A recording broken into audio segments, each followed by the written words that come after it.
فأعوذ بالله من الشيطان الرجيم. بسم الله الرحمن الرحيم. قل هو الله أحد الله الصمد لم يلد ولم يولد ولم يكن له كفوا أحد. صدق الله مولانا العظيم. إن الله وملائكته يصلون على النبي يا أيها الذين آمنوا صلوا عليه وسلموا تسليما. الصلاة والسلام عليك يا سيدي يا رسول الله وعلى آلك وأصحابك يا سيدي يا خاتم النبيين.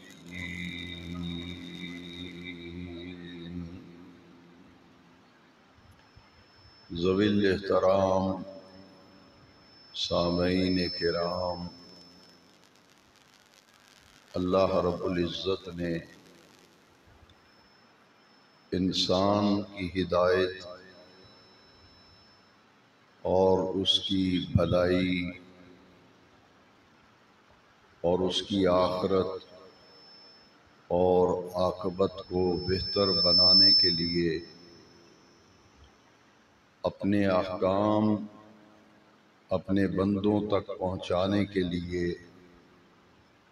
سلسلہ نبوت کا آغاز حضرت آدم علیہ السلام سے فرمایا. انسانوں کو راہ ہدایت راہ نجات پر لانے کے لیے حضرت آدم علیہ السلام سے لے کر حضرت عیسیٰ علیہ السلام تک 1,24,000 انبیاء کرام کو اس دنیا میں اللہ رب العزت نے مبعوث فرمایا، اور پھر انبیاء کرام میں سے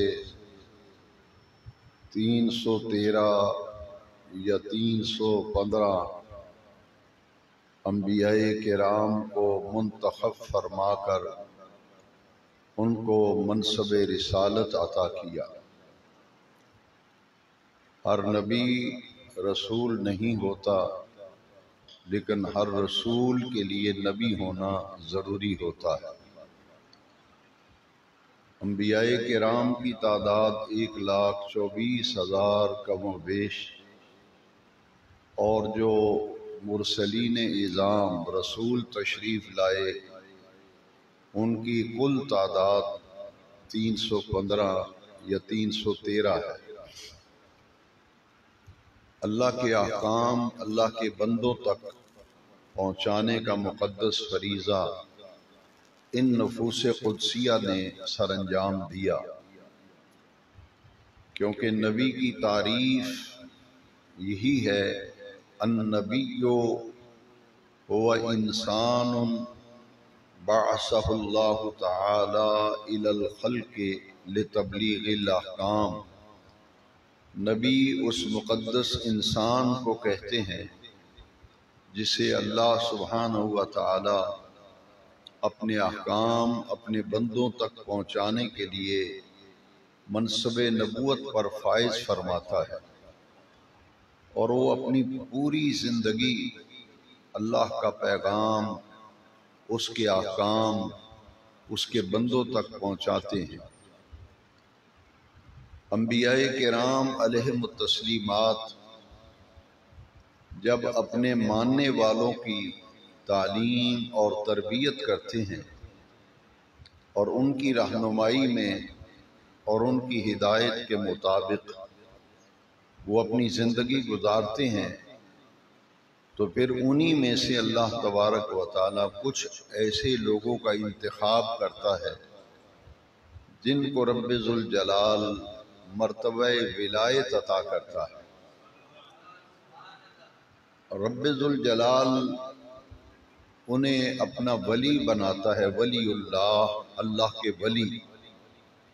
ہر امت کے اندر ولی اللہ ہوئے، اولیاء اللہ ہوئے، جیسا کہ قرآن مجید میں جہاں انبیاء کرام کے معجزات کا ذکر ہے، وہاں اولیاء کرام کی کرامات کا ذکر بھی قرآن مجید میں موجود ہے۔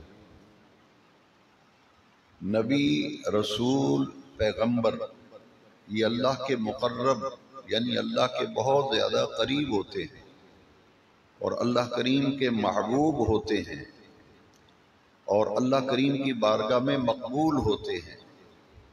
اسی طرح جو اولیاء اللہ ہیں وہ بھی اللہ تعالیٰ کے محبوب، مقبول اور برگزیدہ بندے ہوتے ہیں، مقرب ہوتے ہیں۔ انبیاء کو تو مسند نبوت پہ جلوہ گر فرمایا جاتا ہے، اور جن کو اللہ تعالیٰ منصب ولایت عطا کرتا ہے وہ مسند ولایت پر جلوہ فروز ہوتے ہیں۔ انبیاء کرام سے اگر خرق عادت ظاہر ہو تو اسے معجزہ کہتے ہیں، اور خرق عادت اگر ولی سے ظاہر ہو تو اس کو کرامت کہتے ہیں۔ جیسے قرآن مجید میں معجزات کا ذکر ہے، ایسے ہی قرآن مجید میں اولیاء کرام کی کرامات کا ذکر ہے۔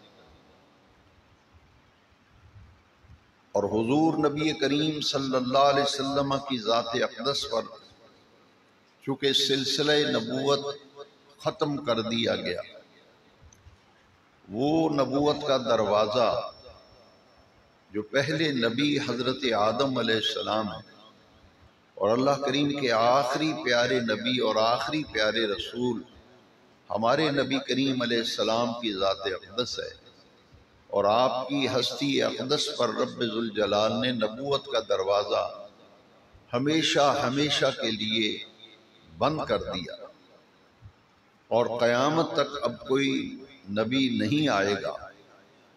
لیکن جس طرح ہر نبی کی امت میں ولی ہوئے، نبی آخر الزمان چونکہ اللہ کریم کے آخری نبی ہیں اور قیامت تک آپ کا ہی کلمہ اور آپ کی ہی نبوت، آپ ہی کی رسالت پر ایمان لانا ہوگا، تو رب ذوالجلال نے پھر نبی آخر الزمان، آخر الانبیاء، حضور خاتم الانبیاء علیہ تحیت و ثنا کی امت میں قیامت تک ولایت کے سلسلے کو جاری رکھا۔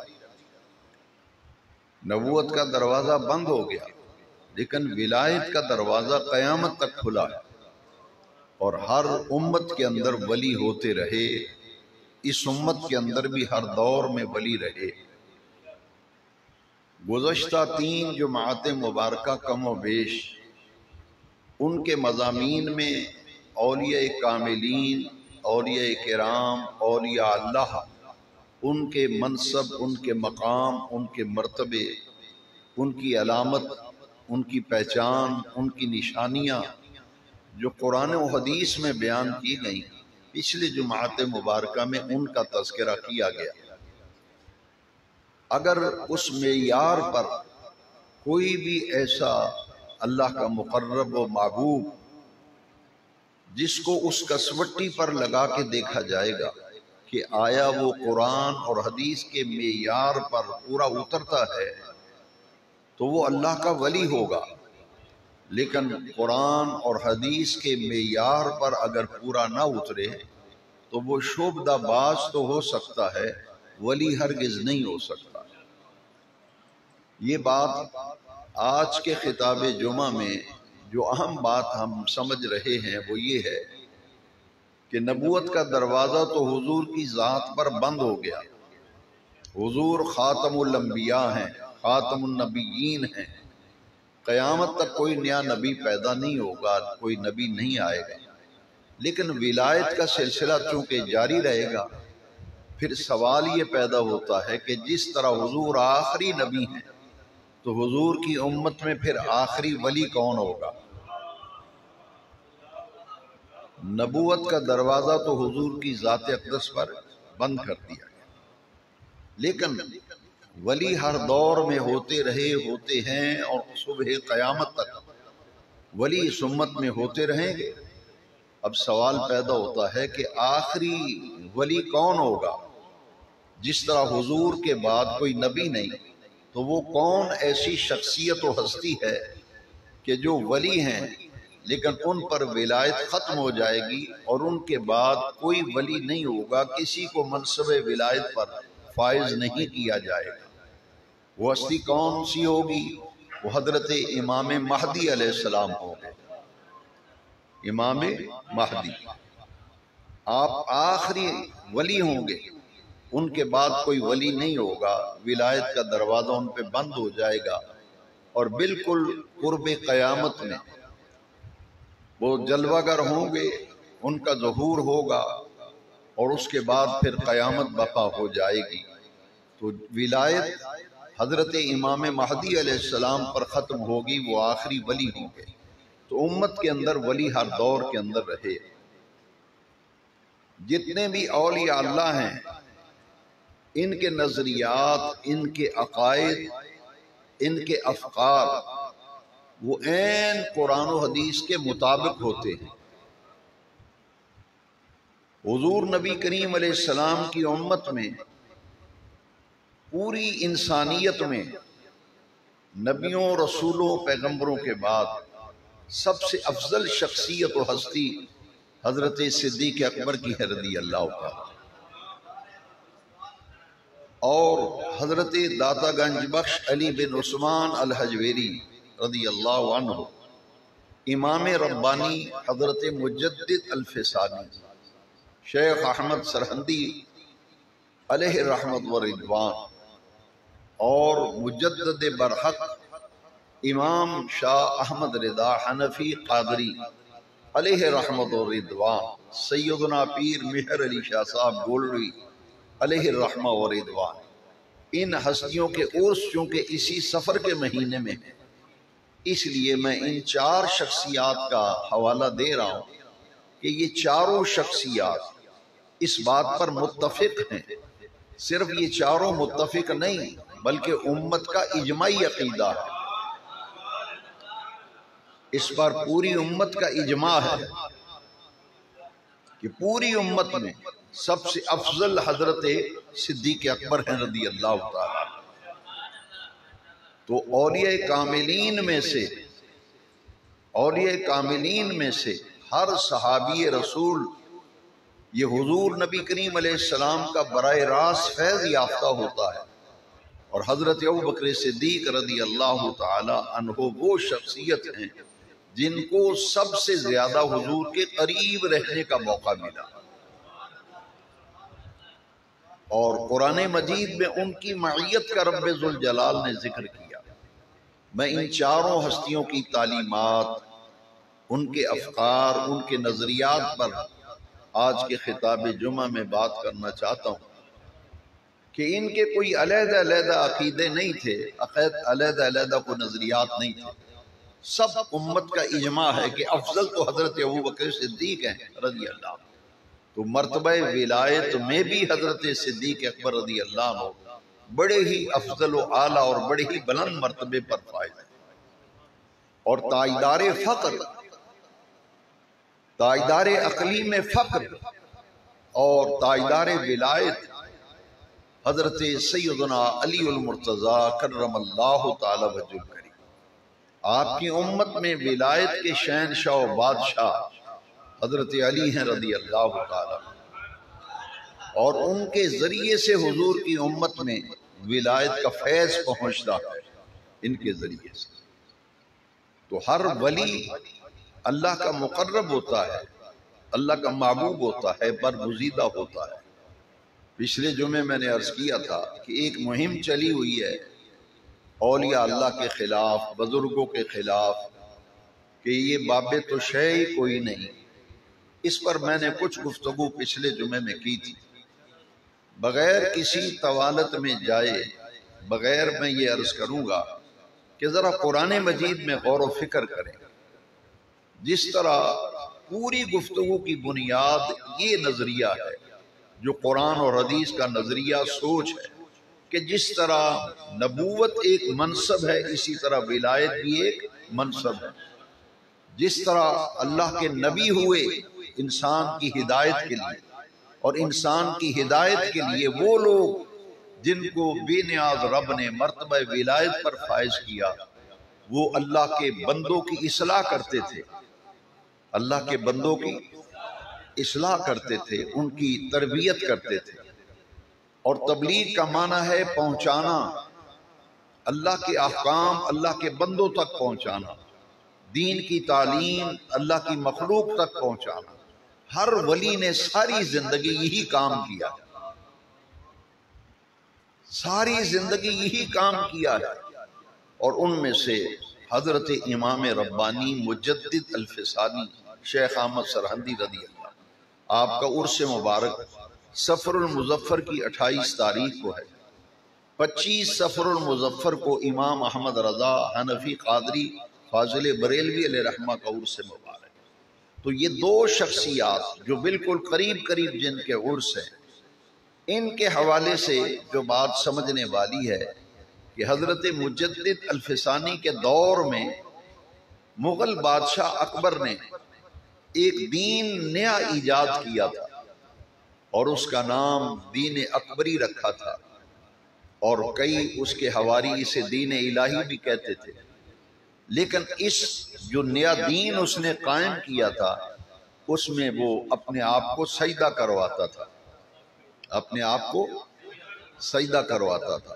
تو حضرت امام ربانی جب بھی کوئی فتنہ پیدا ہوتا ہے تو اللہ تعالیٰ اس فتنے کی سرکوبی کے لیے، اس فتنے کے استحصال کے لیے کسی نہ کسی شخصیت کو دنیا میں بھیج دیتا ہے۔ جیسے نمرود، جب نمرود اٹھا اور اس کے مقابلے میں پھر رب ذوالجلال نے حضرت ابراہیم علیہ السلام کو بھیجا۔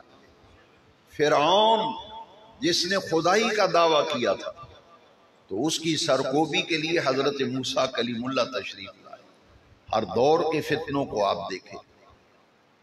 امام ربانی مجدد الفسانی آپ کی پوری زندگی اس کام کے اندر گزری کہ انہیں عقیدہ توحید کی حفاظت، عقیدہ توحید کی حفاظت بڑے اعلیٰ درجے میں کی، اور تقدیس الوہیت اور عقیدہ توحید، وحدانیت الہی کے آپ نے ایسے جذبے سے کام کیا کہ ڈاکٹر اقبال نے بھی حضرت مجدد پاک کو خراج تحسین پیش کیا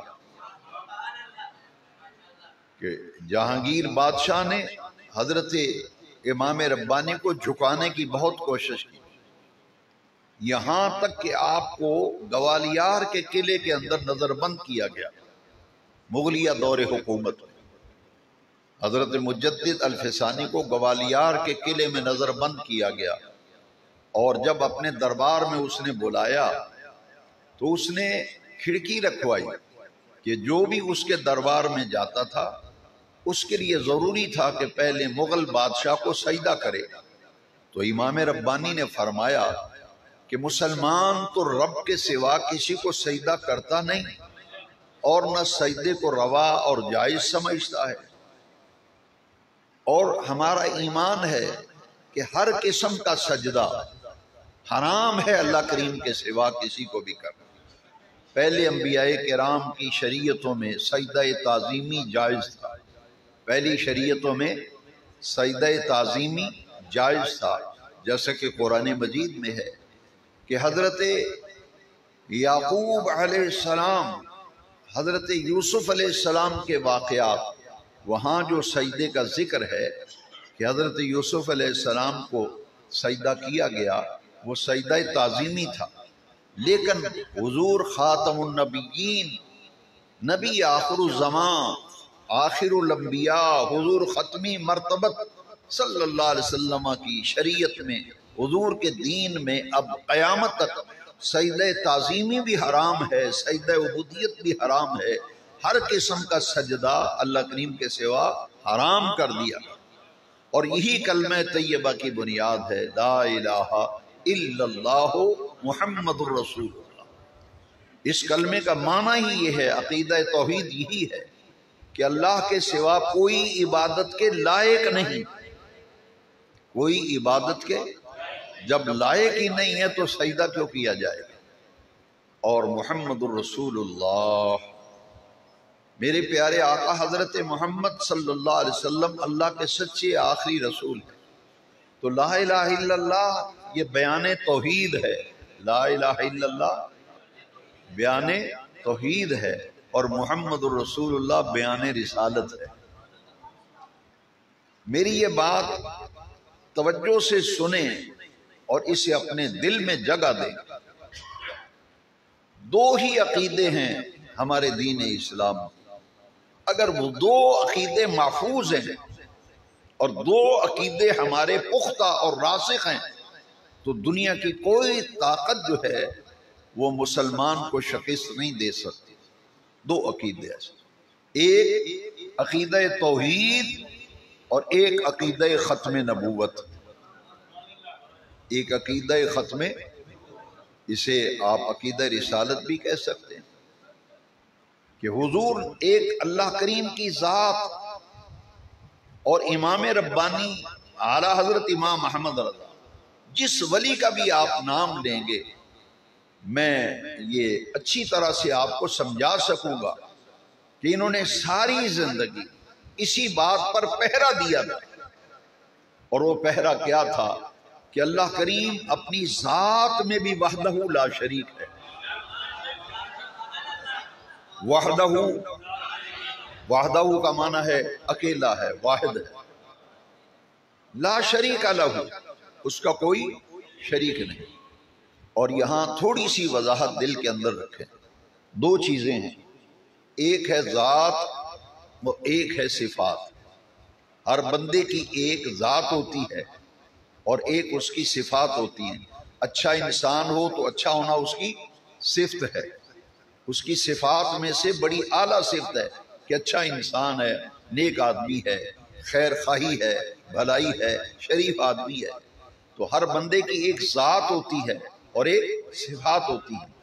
ہر مسلمان کا یہ عقیدہ ہے، اور اس مرکز اہل سنت سے بارہا اس عقیدے کو اجاگر کیا گیا اور واضح کیا گیا کہ رب ذوالجلال اپنی ذات میں بھی وحدہ لا شریک ہے اور اپنی صفات میں بھی وحدہ لا شریک ہے۔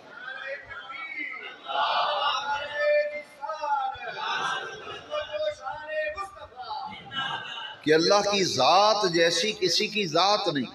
دیکھیے، عقیدہ توحید کا پرچار یہ ہمارے ایمان کا تقاضا ہے، اور حضرت مجدد پاک نے ساری زندگی یہی کام کیا، کیونکہ اس زمانے میں عقیدہ توحید پر لوگ حملہ آور ہو رہے تھے۔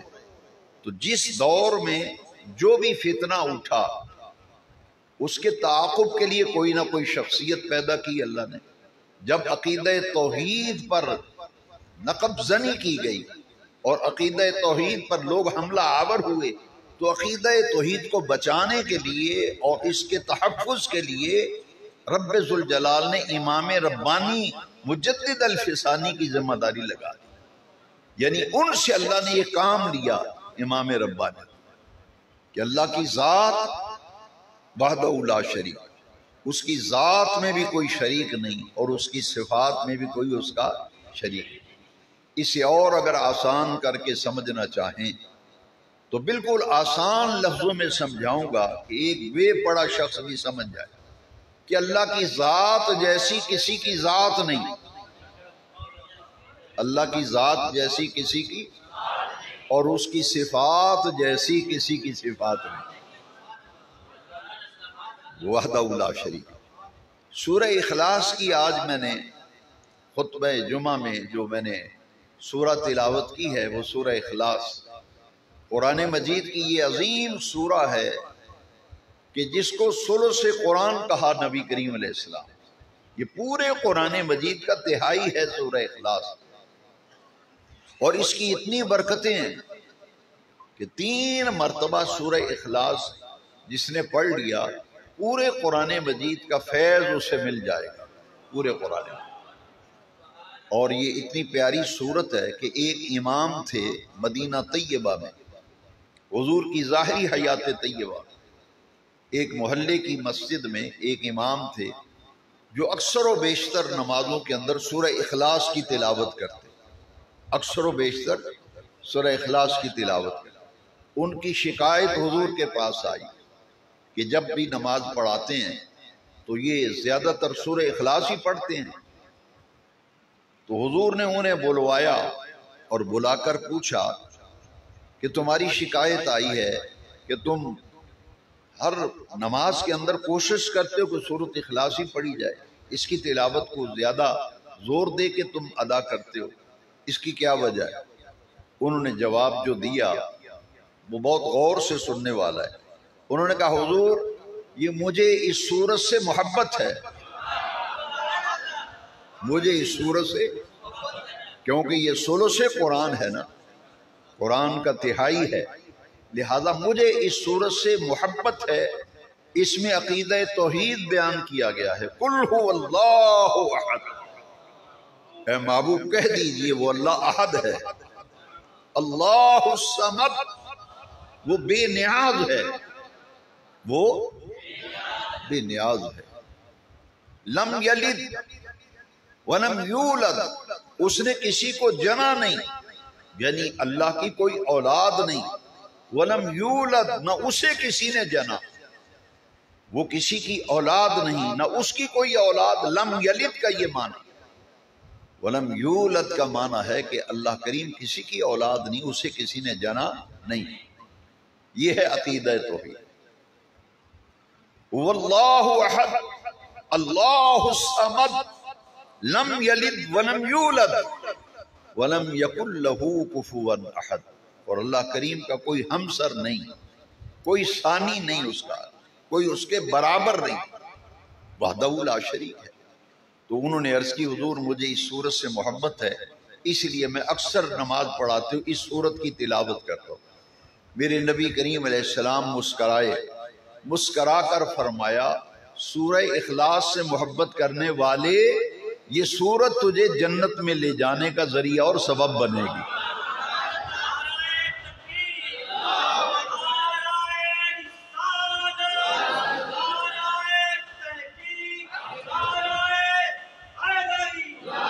اب یہ ہے عقیدہ توحید، جو سورہ اخلاص سے محبت کرتا ہے۔ ہمارے ایک بزرگ تھے، وہ فرمایا کرتے تھے کہ ایک دن میں کم از کم 11 مرتبہ سورۃ اخلاص پڑھا کرو، ایک دن میں 11 مرتبہ، ہر نماز کے بعد 2 دفعہ پڑھ لیں، اور عشاء کی نماز کے بعد 3 دفعہ پڑھ لیں، 11 تعداد پوری ہو جائے گی۔ یعنی تھوڑے وقت میں 11 تعداد ہر نماز کے بعد، کتنا وقت لگے گا سورۃ اخلاص پڑھنے میں؟ چھوٹے چھوٹے کام ہیں لیکن نفع بہت زیادہ ہے، فائدہ بہت زیادہ ہے۔ ہر نماز کے بعد عادت بنا لو سورہ اخلاص 2 مرتبہ، اور عشاء کی نماز کے بعد 3 مرتبہ پڑھو، 11 تعداد ایک دن میں پوری ہو جائے گی۔ تو یہ سورہ اخلاص، اسے سورہ توحید بھی کہتے ہیں، اس کا ایک نام کیا ہے؟ سورہ توحید، یہ عقیدہ توحید۔ امام ربانی جہانگیر کی جب اپنی اس نے کچہری میں بلایا انہیں، تو لوگوں نے کہا کہ تمہاری عدالت کا اور کچہری کا دستور ہے، دربار کا، ایوان کا یہ دستور ہے، جو بھی آئے گا پہلے تمہیں سجدہ کرے گا۔ تو مجدد الفسانی وہ تو سجدہ کریں گے نہیں، ان کا نام شیخ احمد ہے، چونکہ مجدد ہے، 1000 سال کے مجدد الفسانی، وہ تو سجدہ نہیں کریں گے۔ اس نے سپیشلی ایک خاص طور پر کھڑکی بنوائی، کھڑکی ایسی بنوائی کہ جو بھی داخل ہو پہلے سر جھکائے گا تو اندر جا سکے گا۔ وہ سر نہیں جھکائے گا تو اندر نہیں جا سکے گا۔ اس نے کہا کہ یہ کھڑکی بنواؤ اور اس راستے سے شیخ احمد کو لے کے آؤ، مجدد پاک، اس کھڑکی کے راستے۔ لیکن اللہ والے جو ہیں ان کو اللہ کریم نور بصیرت عطا کرتا ہے، وہ سمجھ گئے مجدد پاک کہ یہ سارا تانا بانا اس لیے بنا گیا مجھے جھکانے کے لیے، لیکن میں تو رب کے سوا کسی کے سامنے جھکتا نہیں۔ اب کیا کیا انہوں نے کہ پہلے دایاں پاؤں کھڑکی میں اندر داخل کیا، پھر بایاں پاؤں داخل کیا، اور آخر میں اپنا جسد مبارک، اور سب سے آخر میں سر اندر داخل۔ اس کی سازش جو ہے وہ دھری کی دھری رہ گئی۔ ڈاکٹر اقبال نے دیکھیے، جمعے میں وقت کم ہوتا ہے، مختصر وقت میں زیادہ قیمتی باتیں سمجھنے کی ہم کوشش کرتے ہیں۔ دیکھیے، یہ ہیں مجدد الفسانی، نقش بندیوں کے مقتدا اور پیشوا۔ دیکھیے ذرا، ڈاکٹر اقبال بھی نہ رہ سکا۔ اقبال کہتے ہیں گردن نہ جھکی جس کی جہانگیر کے آگے،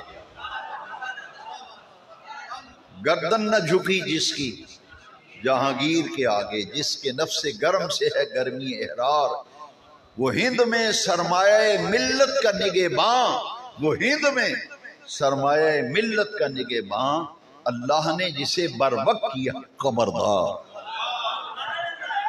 اللہ نے بر وقت کیا جسے خبردار۔ یہ ہے امام، انہوں نے عقیدہ توحید کی حفاظت کی، تقدیس الوہیت کے لیے پوری زندگی تجدید و احیاء دین کے لیے سرگرم عمل رہے۔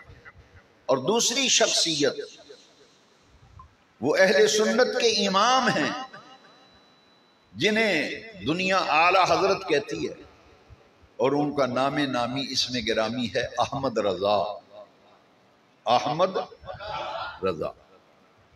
اور زبان زد خاص و عام، ہر صغیر و کبیر اور ہر پیر و جوان کی زبان پر جب بھی امام احمد رضا کا ذکر آئے گا تو لفظ اعلی حضرت سے یاد کرے گا۔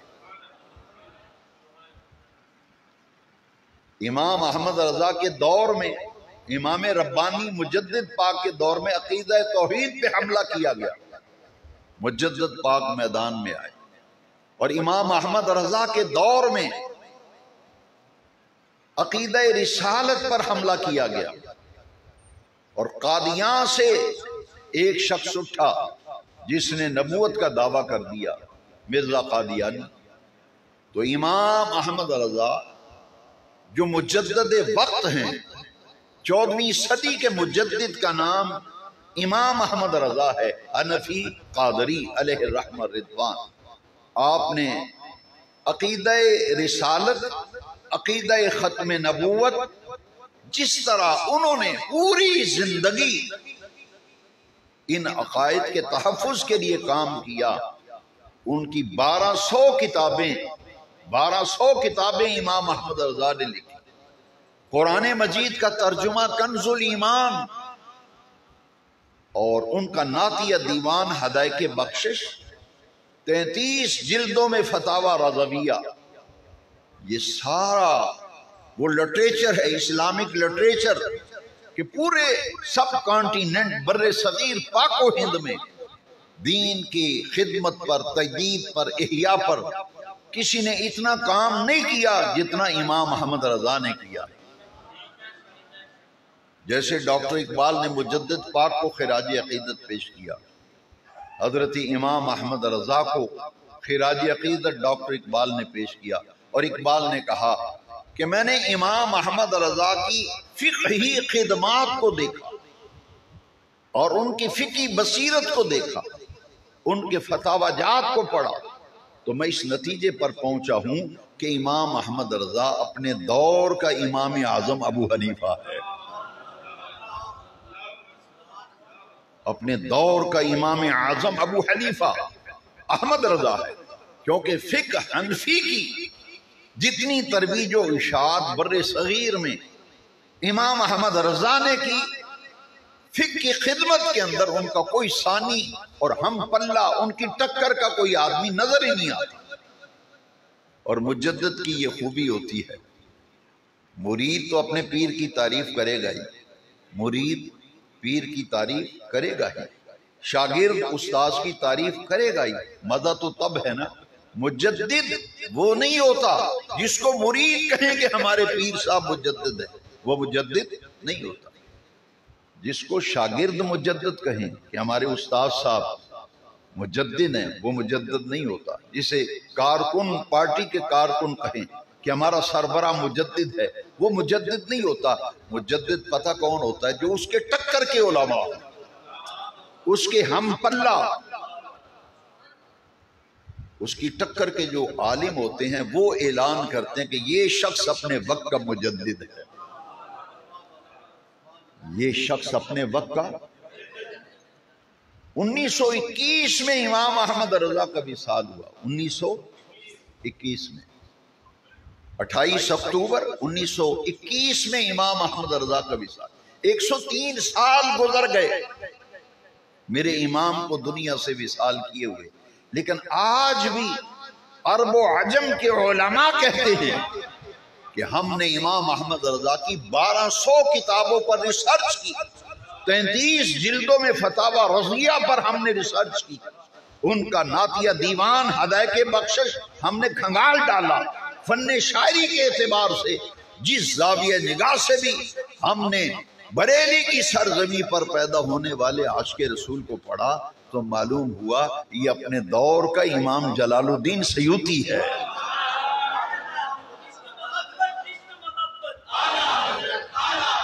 اور انہوں نے امام جلال الدین سیوطی علیہ رحمہ نے 70 مرتبہ جاگتے ہوئے حضور کی زیارت، 70 مرتبہ حالت بیداری، اور میرے امام احمد رضا نے حالت بیداری میں رسول اللہ کا دیدار کیا۔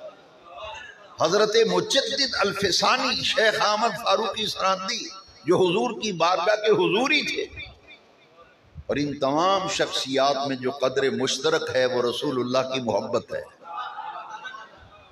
وہ حضور کا عشق ہے، حضور کی پیار ہے۔ دیکھیے نا کتنی بڑی بات ہے کہ امام احمد رضا نے تمہید ایمان میں لکھا کہ تمہارا کتنا ہی کوئی پیارا رشتہ ہو، خونی رشتہ ہو، گہرا تعلق ہو، ریلیشن شپ جتنی تمہاری مضبوط ہو، لیکن اگر مدینے والے آقا کی ذات اقدس کے حوالے سے اس کا عقیدہ درست نہیں، اس کے افکار درست نہیں، اس کے نظریات درست نہیں، عقیدہ ختم نبوت میں گڑبڑ نظر آئے اور تقدیس رسالت کے عقیدے میں کچھ کمزوری اور کچھ لچک نظر آئے، تو ایسے اسے نکال کر اپنے معاملات میں اسے نکال کر یوں پھینک دو، جیسے دودھ میں مکھی گر جائے تو نکال کے پھینک دی جاتی ہے، اسے نکال کے پھینک دیا۔ اور ان ساری شخصیات جن کا میں نے نام لیا، یہ سب کی تعلیم ایک ہی ہے، ایک ہی تعلیم ہے، جو رسول اللہ کا نہیں وہ ہمارا کیا لگتا ہے؟ جس نے مدینے والے آقا سے بے وفائی کی، جس نے حضور سے بے وفائی کی، عقیدہ ختم نبوت پہ جس نے حضور سے بے وفائی کی، اور تقدیس رسالت کے عقیدے پر جس نے مدینے والے آقا سے بے وفائی کی، احمد رضا یہ کہتا ہے، مجدد الفسانی کہتے ہیں، ذرا سوچ مسلمان، سوچ، جو رسول اللہ سے جس نے وفا نہیں کی وہ تیرے ساتھ وفا کرے گا؟ کہاں تو اندھیرے میں بھٹک رہا ہے؟ جو مدینے والے کا نہیں بنا وہ تیرا بنے گا۔ لہذا ہمیں اپنے عقائد اور اپنے نظریات کے تحفظ کے لیے ہمیشہ جاگتے رہنا چاہیے، ہوشیار رہنا چاہیے، بیدار رہنا چاہیے۔ آئے دن فتنے دنیا میں پیدا ہو رہے ہیں، رات کو سوتے ہیں ہم، صبح نیا فتنہ پیدا ہوتا ہے جی، روزانہ نئے فتنے آتے ہیں۔ تو میرے امام نے جو درس دیا تھا نا، سونا جنگل